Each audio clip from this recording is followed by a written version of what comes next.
Welcome back. It's one of our great forgotten sports stories forged out of tragedy. Half a century ago, a shy young West Coaster known as Wee Ginger stood on top of the running world when his hometown needed it most. Here's Mark Crysell with the story of Dave MacKenzie.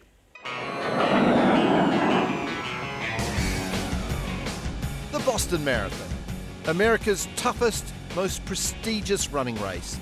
Only the best even get to start. And centre stage, a very special guest. A Kiwi, a West Coaster, Dave MacKenzie. You did pretty well. Yeah. Why is he in Boston? Well, 50 years ago, Dave MacKenzie overcame a huge tragedy that still haunts the West Coast today to win this race. You can acknowledge that you did pretty well. Oh, fair enough, yeah. Quite possibly the most famous Kiwi athlete you've never heard of, but you'd never hear it from him. Was there any stage where you felt elation? Yeah, there's always elation after you win. Punch the air? No.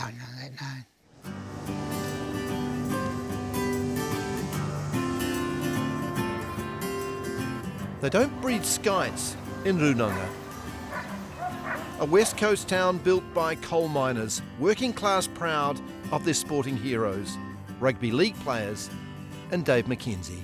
Yeah, I'm just proud. I was just been a coaster all my life. He talks it and he walks it. Still lives on the street he grew up on. Yeah, that's the house I was born in there in '34, and my mother carried me down the road and to 49. We spent most about 30 years on 49, and then I ended up buying the house in 42. And at the end of Inverness Street is a coal mine. The mining was the lifeblood of the community. And mining is in the Mackenzie's blood. My father was coal mining, brother was Hector, of course.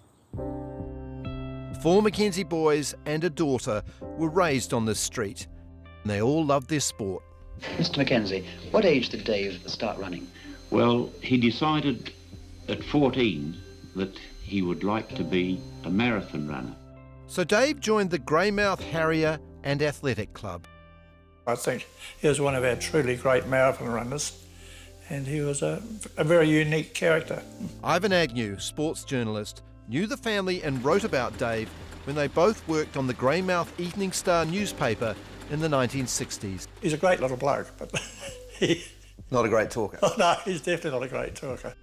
Dave was competitive on the grass as a harrier, but on the road, he was a champion. He'd be bent over like a jackknife for the first 5 or 6 miles, and then he'd come alive.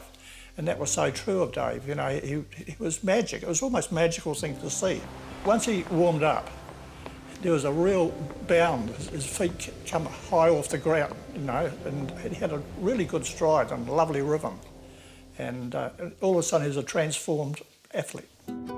He never had a trainer, just ran and ran. Every mile meticulously jotted down in his training diary. 26 on the Saturday, Sunday 18, Monday 15, 22 on the Tuesday 11, 17 miles on the Thursday and 18 on the Friday. 9 miles, that's 15 kilometres to and from work in Greymouth every day. Speed work during lunch. But the real training grounds were the West Coast rugged roads and steep hills.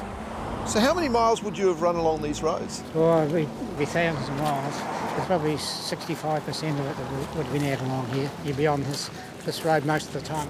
There's a bit more traffic today. Yeah, oh, a lot more traffic like this. I tell you what, the sandflies are pretty thick at the moment too.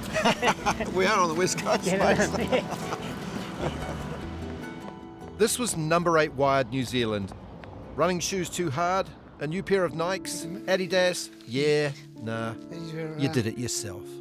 And I got a pair of these old running shoes that I've used before, and I got a pair of jandals and took them into the shoemaker, and I got him to rip the sandal off and put an ordinary jandal sole on there, and put the other sole on off, and I made them very soft. You don't get much more Kiwi than that, Dave, Yeah. do you? No. Jandals. Jandals, yeah.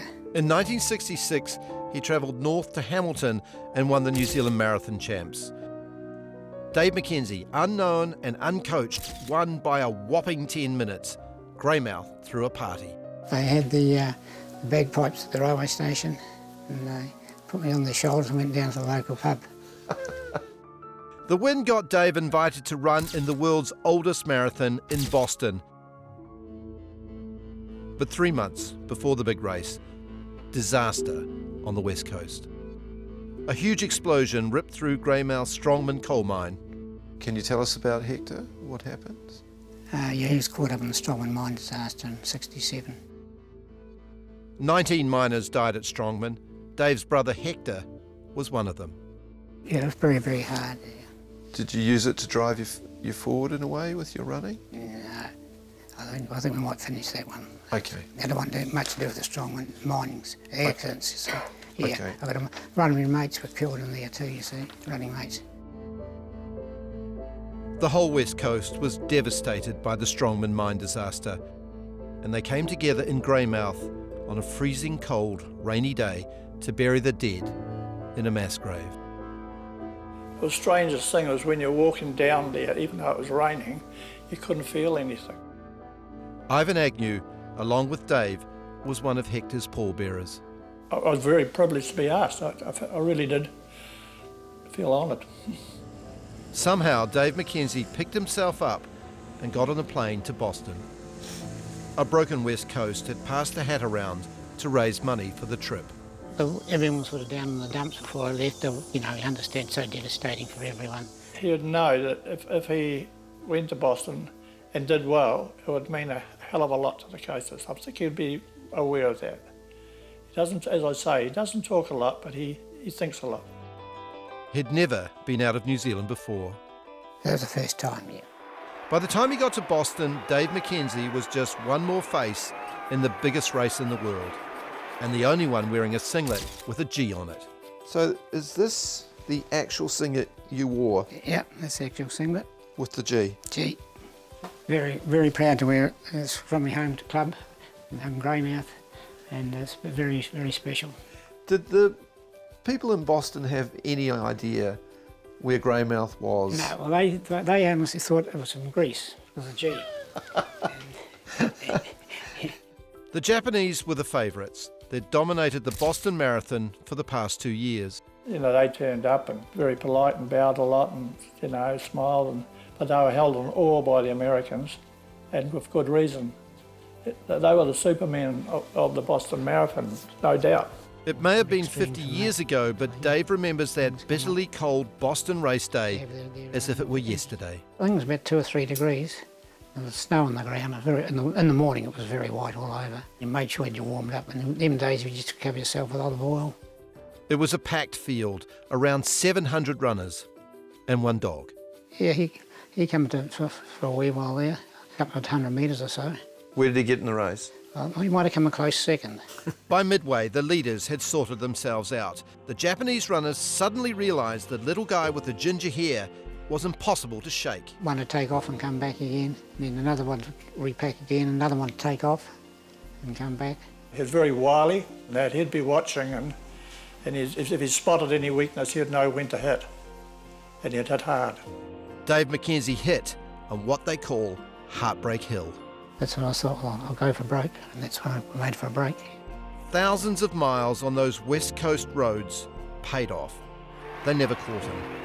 He not only won, he won in record time.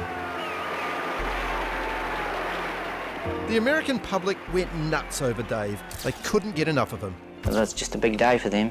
It was about 200,000 watched the event, and that was in the rain going as well. The hoopla and hullabaloo hadn't died down by the time he got home. Winning the race was the easy part. Talking about it was much tougher. Dave, what has this victory done for you personally? Just another race, more or less, to me, I think. It's just, don't know, really. Just kind of went to Boston and run the biggest race in the world outside the Olympics. Yeah, everything went spot on that day. You get the sense it meant more to Dave than he lets on. And after Strongman, it meant everything to the West Coast. I think it gave them that deep sense of pride. I think it lifted people. They needed a lift. Their spirit certainly needed a lift. It was a horrendous time for what they'd been through. They've never forgotten him in Boston. He was the Grand Marshal at this year's marathon. But on the coast, he's a legend. Running was a great thing for Dave. He got into his own world, I think, and he set his own tempo, and it just brought him out of himself in many ways. You know. It was beautiful to watch, real expression. And he still lives on Inverness Street with wife Adele. Anything you do for your community, and think when people are down and out, it's good to be able to do something back for the community. But good to be able to pick them up again, Pick them up, yes. And, yeah. Good on you, Dave. You did very well. Yeah. Yeah. Good on you. Dave later ran for New Zealand at 2 Olympics, and he was still running for his beloved Greymouth Harriers until his mid-50s.